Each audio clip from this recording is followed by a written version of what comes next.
اے اہل ایمان، اگر تم اللہ کی مدد کرو گے تو وہ بھی تمہاری مدد کرے گا اور تم کو ثابت قدم رکھے گا، اور جو کافر ہیں ان کے لیے ہلاکت ہے، اور اللہ ان کے اعمال کو برباد کر دے گا۔ یہ اس لیے کہ اللہ نے جو چیز نازل فرمائی انہوں نے اس کو ناپسند کیا، تو اللہ نے ان کے اعمال اکارت کر دیے۔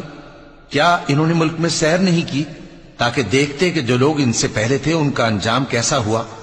اللہ نے ان پر تباہی ڈال دی، اور اسی طرح کا عذاب ان کافروں کو بھی ہوگا۔ یہ اس لیے کہ جو مومن ہیں ان کا اللہ کارساز ہے اور کافروں کا کوئی کارساز نہیں۔ جو لوگ ایمان لائے اور عمل نیک کرتے رہے ان کو اللہ بہشتوں میں جن کے نیچے نہریں بہ رہی ہیں داخل فرمائے گا، اور جو کافر ہیں وہ فائدے اٹھاتے ہیں اور اس طرح کھاتے ہیں جیسے حیوان کھاتے ہیں، اور ان کا ٹھکانہ دوزخ ہے۔